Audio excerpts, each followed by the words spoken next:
Life కి స్వాగతం. మీ ఆరోగ్య నేస్తం. ఇది కేవలం సమాచారంగా మాత్రమే భావించండి. ఈ సమాచారం ఆధారంగా ఆరోగ్య సమస్యలకు సంబంధించిన నిర్ణయాలు తీసుకోవద్దు. అందుకోసం వైద్య నిపుణులను సంప్రదించండి. ఇప్పుడు మీరు డయాబెటీస్ ఆన్సెట్ గురించి చెప్పారు సార్. ఇప్పుడు మీరు అన్నట్టు BMI is one indicator of health, అంటే ఒబిసిటీ ఉందా లేదా. అలాగా మనకి HbA1c, ఫాస్టింగ్ షుగరు, ఇలాంటి ఏ టెస్ట్ చేస్తే మనకి రెగ్యులర్గా డయాబెటీస్కి సంబంధించి మనం నిర్ధారించుకోవచ్చు వీఆర్ ఫైన్ అని? ఫస్ట్ బేసిక్గా చేసుకోవాల్సింది వెయిట్ ఎక్కువ ఉన్నారు లేదా చూసుకోవడం, దాన్ని తగ్గించుకోవడం. వెయిట్ ఎక్కితే వెయిట్ పెరిగితే బీపీ వస్తుంది, షుగర్ వస్తుంది. షుగర్ ఉందని తెలుసుకునేదానికి 3 టెస్టులు అండి. ఒకటి HbA1c, ఇది 3 నెలల నుంచి మీ బ్లడ్లో షుగర్ ఎంత ఉందని యావరేజ్ చెప్పుద్ది. 2 fasting blood sugar. 3 post prandial అంటాం. పోస్ట్ ప్రాండిల్ అంటే టిఫిన్ తర్వాత 2 అవర్స్ కానీ, లంచ్ తర్వాత 2 అవర్స్ కానీ, డిన్నర్ తర్వాత 2 ఎనీ పోస్ట్ ప్రాండిల్. పోస్ట్ ప్రాండిల్ అంటే తిన్నాక 2 అవర్స్.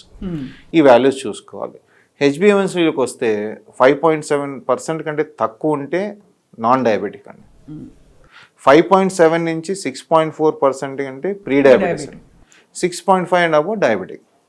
ఫాస్టింగ్ లెవెల్ చూసుకుంటే అంటే 10 to 12 అవర్స్ మనం తిన్న డిన్నర్ నుంచి నెక్స్ట్ రోజుకి 10 to 12 అవర్స్ గ్యాప్ ఇచ్చి చెక్ చేస్తే 100 మిలీగ్రామ్స్ లోపల ఉండాలి. 99 దగ్గర ఉండాలి. 100 to 125 ప్రీ డయాబెటీస్ అంటాం. 126 ఉందంటే డయాబెటీస్. అలాగే పోస్ట్ ప్రాండిల్ 140 లోపల ఉండాలి. 140 to 199 ప్రీ డయాబెటీస్ అంటాం. 200 నుంచి డయాబెటీస్. సో ఈ 3 బేరేజ్ వేసుకోవాలి, ఒకే టెస్ట్ కాదు. ఎందుకంటే ఫర్ ఎగ్జాంపుల్ లాస్ట్ 15 డేస్ నుంచి మీకు షిఫ్ట్ అయింది అనుకోండి షుగర్స్, HbA1c నార్మల్గానే ఉంటుంది. అది చూసి మనం మోసపోతాం. సో అందుకని ఫాస్టింగ్ పోస్ట్ బ్రేక్ఫాస్ట్ కూడా ఇంపార్టెంట్. అలా ఆ 3 మనం బేరేజ్ వేసుకుంటేనే మనకి కరెక్ట్గా డయాగ్నోసిస్ వస్తుంది. ఎస్పెషల్లీ ఇందాక మనం అనుకున్నట్టు 10 కోట్ల మంది డయాబెటీస్ ఉంటే 10 కోట్ల మంది ప్రీ డయాబెటీస్ ఉన్నారు. ఈ ప్రీ డయాబెటీస్ వాళ్ళ వెయిట్లో 5%, అంటే 100 కేజీలు ఉన్న వాళ్ళు ఒక 5 కేజీలు తగ్గితే డయాబెటీస్ వెళ్ళటానికి రిస్క్ 50% తగ్గిపోద్ది. Just 5% of weight loss. So that much importance is there on weight management అంత ఇంపార్టెంట్, చాలా ఇంపార్టెంట్. ఎందుకంటే ఇంకోటి 10 కేజీలు తగ్గామనుకోండి 10%, అందులో BP systolic 20 millimeters mm, diastolic 10 mm తగ్గుద్ది. సో ఎవరికైనా 150-90 బీపీ ఉందనుకోండి, నార్మల్ లెవెల్కి రావచ్చు మందులు లేకుండా ఒక 10 కేజీలు తగ్గితే. So weight is a very important factor in any chronic disease అండి. డయాబెటీస్, హైపర్ టెన్షన్, క్యాన్సర్ కూడా ఇండిపెండెంట్ రిస్క్ ఫ్యాక్టర్ వెయిట్. చాలా మందికి తెలియదు. Weight itself is a independent risk factors for all cancers. అంటే weight loss or weight gain?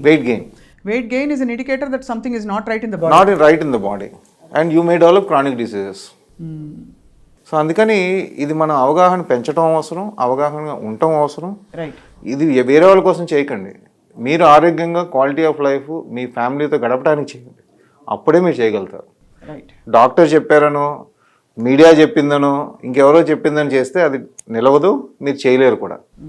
మనకు ఆరోగ్యంగా ఉండాలని కోరుకుని, మన క్వాలిటీ ఆఫ్ లైఫ్ బాగుండాలని కోరుకుంటే మీ మీద 1 గంట టైం స్పెండ్ చేయండి. ఎక్సర్సైజ్, మెడిటేషన్, డైట్ ఏం చేస్తున్నాం అనేది. 24 గంటల్లో గంట మీ గురించి మీరు టైం స్పెండ్ చేయలేదంటే మనం ఏం పని చేసినా వేస్ట్ అని నా ఉద్దేశం. అది మనకే తెలిసిపోతుంది సార్, శరీరంలో మనసులో ఎలా ఉన్న పరిస్థితి. సార్ ఇప్పుడు కొన్ని frequently asked questions about diabetes management. ఒకసారి షుగర్ ఉందనో లేకపోతే ప్రీ డయాబెటిక్ తేలింది. ఇది కేవలం సమాచారంగా మాత్రమే భావించండి. ఈ సమాచారం ఆధారంగా ఆరోగ్య సమస్యలకు సంబంధించిన నిర్ణయాలు తీసుకోవద్దు. అందుకోసం వైద్య నిపుణులను సంప్రదించండి.